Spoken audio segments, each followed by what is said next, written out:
Honorable Speaker, there is nobody who can be happy to live in a country such as this. And you can see here, from both sides of the House, no one can support these happenings in our country. Just across the border in Dar es Salaam, the police plucked somebody, an opposition leader from the Chadema party, from a moving bus in the full glare of the public. And the guy in ours turned up dead, Honorable Speaker, and his face has been disfigured by acid.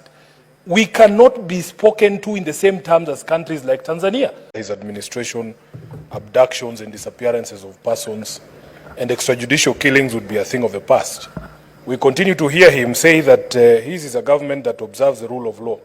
Honorable Speaker, as we speak today, the acting Inspector General of Police has been convicted and is subject to a 6-month jail term, just because he's been instructed by his superiors not to honor court summons to appear to explain the disappearance of Bob Njagi, somebody that I know personally, Jamil Langton and Aslam Langton. Honorable Speaker, there is nobody who can be happy to live in a country such as this. And you can see here, from both sides of the House, no one can support these happenings in our country. Just across the border in Dar es Salaam, the police plucked somebody, an opposition leader from the Chadema party, from a moving bus in the full glare of the public. And the guy in ours turned up dead, Honorable Speaker, and his face has been disfigured by acid. We cannot be spoken to in the same terms as countries like Tanzania. Even this young MCA from Wajir was plucked from the streets of Nairobi. So, Honorable Chair, we would want that we all as leaders take a very strong position and ask William Ruto. We will not ask you about the other promises you break. Even if you don't build us the roads and the stadiums you promised us, please stop killing us. Stop abducting people and bodies showing up in quarries. At the end of the day, Mr. Speaker, it is the responsibility of government to protect life and limb, and every disappearance must be explained by none other than William Ruto. I thank you, Honorable Speaker. Number 105 on statement of fact. And for my good friend Senator Sifuna to understand it, because it's clear he doesn't understand the standing orders. 105.1, a senator shall be responsible for the accuracy of any facts that the senator alleges to be true and may be required to substantiate any such facts instantly. You have heard Senator Sifuna allege that William Ruto, the President of Kenya, Mr. Speaker, is killing Kenyans. Can he substantiate that claim, Mr. Speaker? Failure to which he withdraws, apologizes, Mr. Speaker, and that statement be expunged from the records of this House, Mr. Speaker. Senator Sifuna, you have been accused that your statement is bordering on some allegations. Honorable Speaker, it's like the majority leader met me yesterday.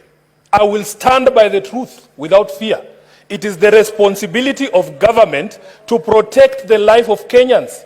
It is public knowledge that these people are being abducted by police officers. It is his government. So he cannot run away from the responsibility. Who are we supposed to ask? Samia Suluhu.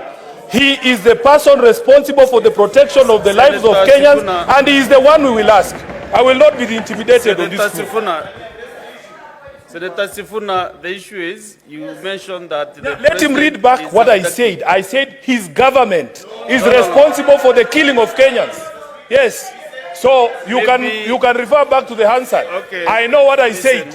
I know what I said. You cannot speak for me. Because you cannot speak for me in this House. Yeah. Go back to the Hansard. I will request for the answer. Correct. During the next sitting. Because...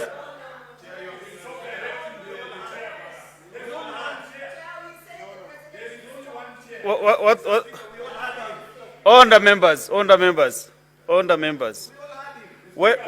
When there is a dispute, when there is, that answer can be produced.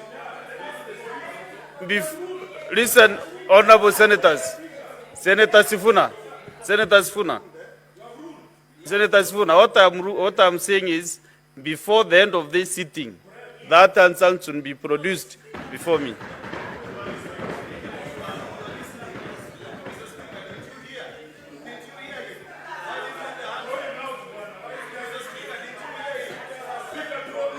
Next is Senator Roba.